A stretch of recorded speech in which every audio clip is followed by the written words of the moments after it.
pro-life sit-in. The Speaker of the House pressured to act on a bill banning abortions after 20 weeks of pregnancy. Mending fences. Afghanistan's president addresses Congress in his effort to improve relations with the U.S. Pondering the mystery. Pope Francis says today's Feast of the Annunciation celebrates the beginning of the mystery of the Incarnation. And preserving history. We visit a small North Carolina school where only the native language of the Cherokee is spoken. Those stories and more on EWTN News Nightly for Wednesday, March 25th, 2015.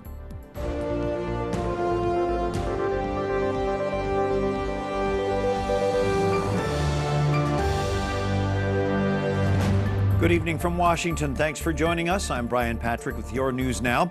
On this Feast of the Annunciation, pro-lifers criticized Republican leadership for not calling a vote on a bill that would ban abortions after 20 weeks. Jason Calvi reports from the Capitol tonight. Jason? Brian, a Quinnipiac University poll late last year showed that 60% of Americans favor limiting abortions after 20 weeks of pregnancy. And the House was going to vote on a 20-week ban back in January during the March for Life, but they pulled it. Today, pro-lifers had a message for Speaker Boehner. Reverend Patrick Mahoney has been arrested 68 times. If you don't cease and desist, you will be arrested. Today makes it 69. To have mercy on our nation and to have mercy on us. He joined other pro-life advocates who are urging the Speaker to bring up a vote on the 20-week abortion ban. Remember these innocent children. Pass this bill which will save tens of thousands of lives. He wasn't the only one. I became involved in the pro-life movement when I held, as a registered nurse, a 21-week abortion survivor for 45 minutes until he died. And needless to say, when we are talking about a 20-week abortion ban, we are talking about babies that I have seen and I've held. Don't stand back and let them die. In total, police arrested 8 pro-lifers blocking the Speaker's door. 14 states have passed 20-week abortion bans, and 2 others are considering it. The Susan B. Anthony list promotes pro-life laws and politicians. The group launched this webpage today showing 13 of the 14 possible Republican presidential candidates offering support for the 20-week ban.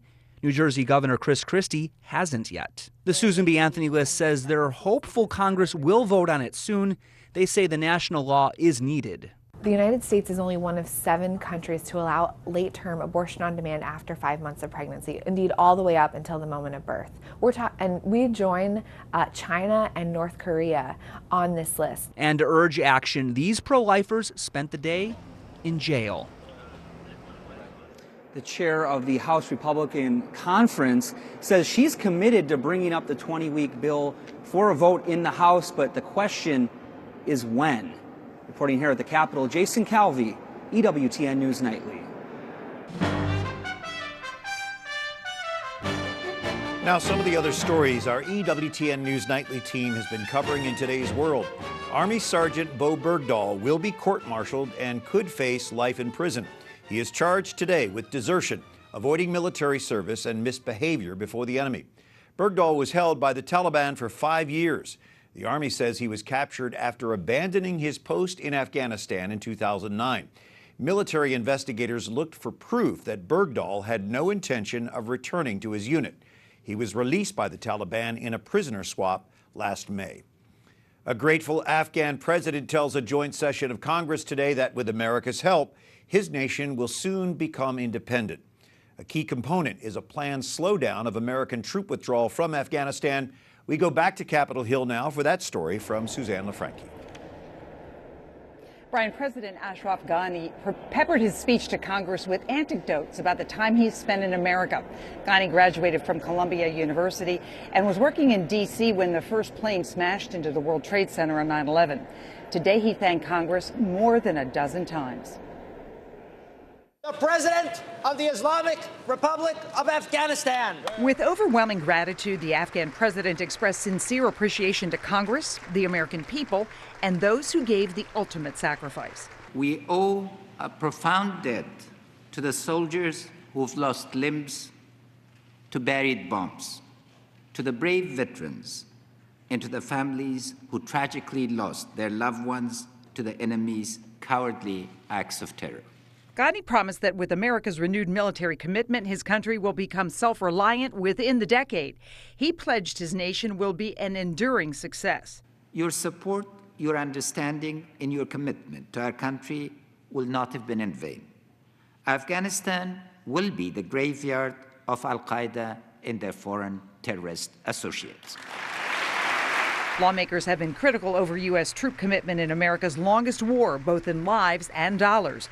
But today, Ghani received warm bipartisan support. Despite being war-weary, lawmakers from both parties praised the White House's decision to slow the pace of U.S. troop withdrawal. Many see it as an opportunity to improve stability in the region. Ghani says that requires millions of Muslims to speak out against Islamic extremism.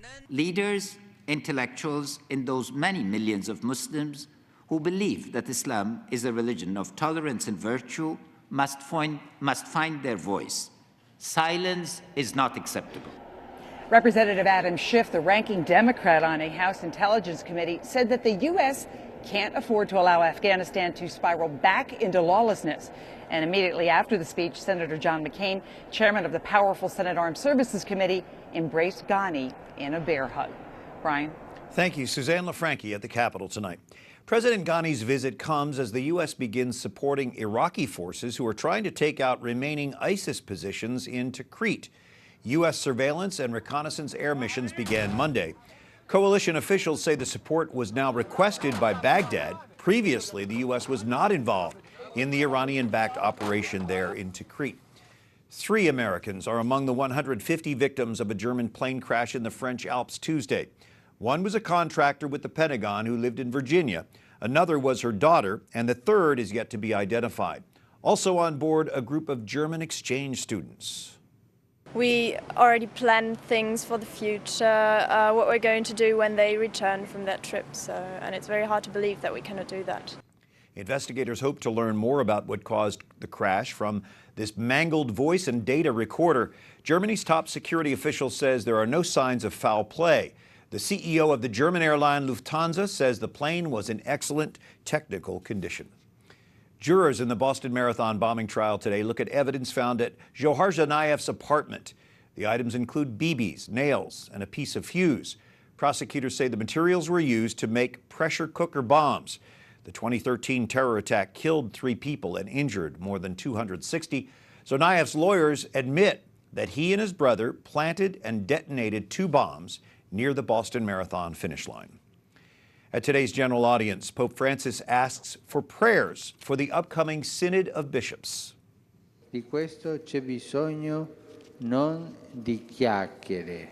The Holy Father saying the Church needs prayers, not gossip or chatter ahead of the October meeting in Rome. More than 200 bishops will gather to conclude this year's Synod on the Family. Father Bob Gall is a professor of ethics at the Pontifical University of the Holy Cross, joining us from a rainy Rome tonight. And Father, the Synod on the Family is this October there in Rome. What will the Pope and the bishops be doing? The Pope and the bishops together will be discussing in order to determine a new pastoral strategy for the family, given the present circumstances of deconstructed family and civil society and confusion and disunity, disaccord within the Church.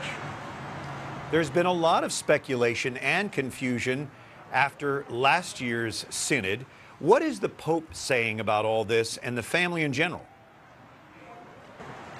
Well, the Pope has a very clear conscience of being the vicar of Christ on earth and being inspired by the Holy Spirit. And he's calling upon the Holy Spirit, he's calling upon the Holy Family to guide the entire Church in order to discover new pastoral methods in order to communicate the beauty and the holiness of the family, which is, of course, based on marriage between a man and woman and open to children. So there has been no change in church doctrine, in church teaching. Do you even expect any of that as the Synod gathers in October? Well, of course, church doctrine can't change in terms of like saying one thing one day and another thing another day. What church doctrine can do and has always done is develop. And it can develop in such a way we can come to understand more deeply the beauty and the holiness of marriage and family. And in fact, we should expect this as a result of the Synod, precisely because of the critical time that we're living in the world and the Church, that there will be a new discovery caused by the Holy Spirit, inspiring the Church through the bishops and the Holy Father. Father, how will the Synod and the following exhortation affect us as Catholics and our parishes? Right, well, the Holy Father is emphasizing so much mercy, tenderness, and the periphery, all in the face of the throwaway culture, which is a postmodern culture that we are living in. So what I expect is that the conclusion of the Synod, which the Pope will express in a post-synodal exhortation, is going to challenge all of us, especially family members, so lay people, to be really on fire with evangelical zeal in order to spread the beauty of this message primarily through their own example and their love for the sacraments, which give us strength in order to live the truth of the gospel. How do you think we can prepare for this extraordinary event in the life of the Church as this Synod gathers in Rome? Of course, we have the World Meeting of Families here in the United States just prior to that. What can we be doing now to prepare for this? Well, the Pope is begging us to pray for him, to pray for the bishops, to pray for the Church, to pray for families, to pray for married couples that they might be faithful. So first of all, we must pray. And I think especially pray to the Holy Family. Today in the square behind me, the Pope distributed a holy card, a prayer card with the Holy Family. If we could all just keep in mind Jesus, Mary, and Joseph and live in more constant awareness of their presence and their support, this would be a wonderful way to help the universal Church. Father Bob Gall joining us from Rome tonight. Father, thank you so much. Thank you, Brian. Coming up, a Mass in St. Peter's Basilica commemorates St. John Paul II's papal letter on the mystery of life and the family. And Native Americans in North Carolina work to keep their language and culture from disappearing altogether.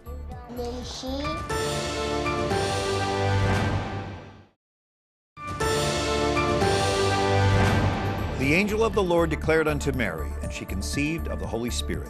From the Angelus, traditionally said 3 times a day, 6 a.m., noon, and 6 p.m., but we can pray at any time. Thank you for joining us on the Solemnity of the Annunciation. I'm Brian Patrick. Pope Francis meets with relatives of 2 British hostages killed by ISIS terrorists. Michael Haynes' brother was killed in September.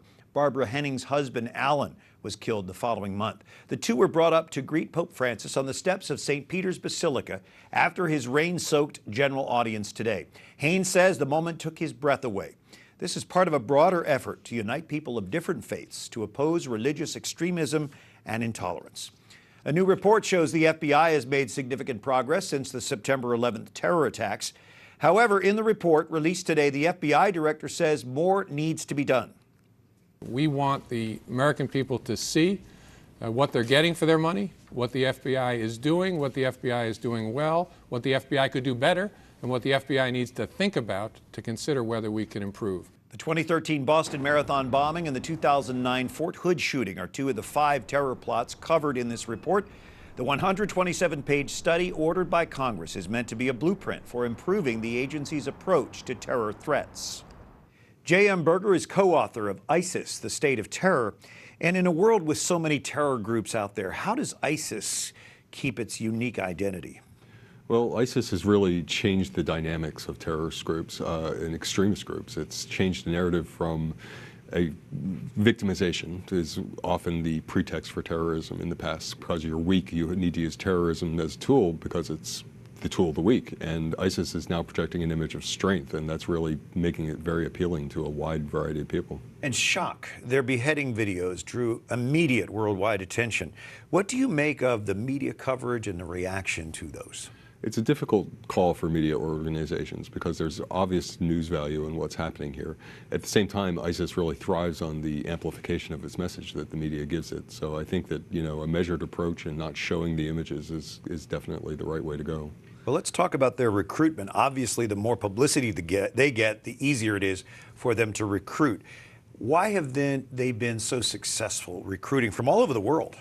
Well, they are unusually large for a terrorist organization, so they have the ability to program on a lot of different channels. They can pursue every opportunity and put a significant number of people to chase even a small number of recruits. So that's allowed them to have a lot of success, and then the content is very gripping and it attracts people who are already inclined to violence. Let's talk about the U.S. response. So far, mainly airstrikes. There has to be more, most people agree. What do you think the U.S. needs to do in light of a report released that the FBI needs more improvements? They need to improve intelligence gathering. Where do we need to go from here to fight this threat? Well, there's still a lot of process improvements that were recommended after 9/11 and never really got implemented in terms of information sharing. In the meantime, technology has gone way ahead of our ability to process it. So a lot of federal agencies are not able to keep up with social media and figure out ways to exploit it usefully. So I think that's an important step. I would be reluctant to see us get more militarily involved in this situation with ISIS, because that is really what they want. They want us to come in and add to the chaos of the situation. Does retaliation just build up their cause? It helps them, especially if, in the case of what we're doing now, which is very small measures, we're not really taking them out, we're just stalemating them. And a stalemate is a win for them. As long as they can hold the territory they have now in Iraq and Syria and then announce expansions into other countries, then they're coming out ahead. Is there a way to take them out? Not an easy way. You know, probably our best hope is that they'll destruct from within, because they have a lot of internal pressures. Conditions in their territories are not very healthy. There might be health issues. People might rise up against them. Those are kind of our best prospects for a quick resolution to this. Right. The book is called ISIS, The State of Terror. It's co-authored by our guest, J.M. Berger. Thank you so much for being with us tonight. Thank you very much for having me. And fewer than 300 native Cherokee speakers remain in North Carolina. Now, tribe members hope a small school will help preserve their language and their culture. Catherine Zeltner reports. Shio. It's a link to generations past. Oshig was there. The language of the Eastern Band of Cherokee Indians, that distinct sound, Shki, thank you, is on the edge of extinction. The amount of people today that know the language is very small. There's less than 300 speakers, fluent speakers, that exist today. Fewer than 300 in North Carolina, where 2 centuries after Sequoyah developed the written language, one symbol for each of its 80+ syllables. The push to preserve it is strong. It's really important to us just to preserve that for our family and for our people, just so that they understand where they come from. It's their cultural identity. In places like Cherokee, North Carolina, where history and tourism blend, the future may be in the hands of Nucadua Academy. 90 students are enrolled here, including Kevin Tafoya's and Monica Wildcat's children. Cherokee is taught early on. Most lessons, in fact, are in Cherokee. What happens once all our speakers are gone, our fluent speakers? You know, we have to have these children here to help carry it on. And if it wasn't for this school, they wouldn't be able to do that. The preservation effort extends across the country, from the Appalachians to the Great Plains. There's a similar language program in Oklahoma. I feel like if we don't have the Cherokee language, we're not even Cherokee. We're just mainstream America. For a new generation, a chance to save history. Catherine Zeltner, EWTN News Nightly. Important history and a beautiful language. Thank you, Catherine. The Vatican celebrates the 20th anniversary of a papal letter on life and the family written by St. John Paul II. Cardinal Angelo Camastri presided at Mass today at St. Peter's Basilica, commemorating the encyclical, The Gospel of Life. Today's celebration follows last night's prayer vigil for life at Rome's Basilica of St. Mary Major. The events and others worldwide give thanks for the fruits of life and promote the benefits of prayer. Up next, we break down a new comprehensive report on physician-assisted suicide and unveiling a collection of works by the Spanish artist once called the Painter of Painters.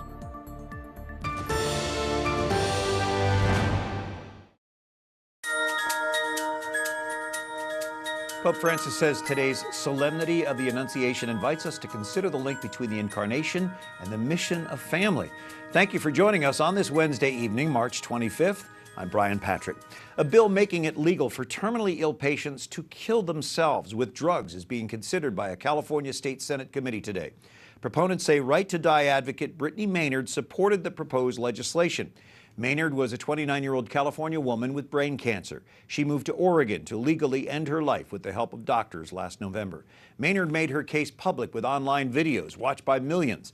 A video recorded just 19 days before her death was released today, ahead of the committee hearing.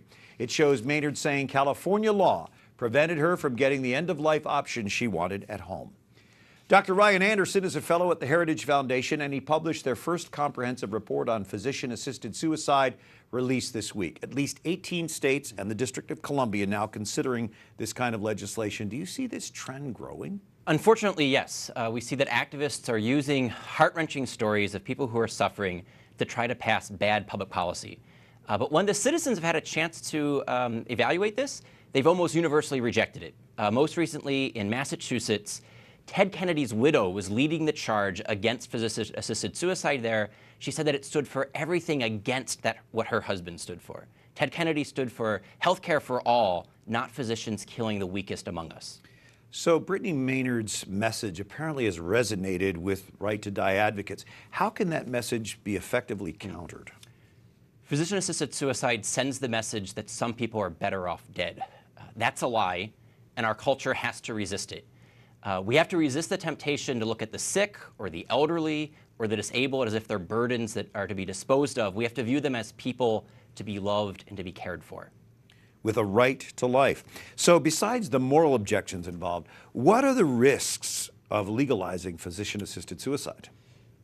In the report that the Heritage Foundation released earlier this week, I highlight 4 different areas. We look at how legalized physician-assisted suicide will most endanger the weak and the marginalized. It'll corrupt the practice of medicine. It'll compromise the doctor-patient relationship. It'll really compromise the family and intergenerational commitments and obligations to our parents and our grandparents. And then it denies equality before the law and the dignity of all human beings. It's a bad deal all the way around. But how would you respond to people that say, well, doctors are supposed to help their patients? Oh, of course. Doctors are supposed to help their patients. They're supposed to help their patients die a natural death with dignity. But doctors are not supposed to kill or to help their patients kill themselves. Physicians are always to care, never to kill. What about alternatives to this? You know, we're hosting next Monday a public event with the National Review Institute. Catherine Lopez and I are hosting a palliative care doctor from Duke University's med school and one of the Little Sisters of the Poor.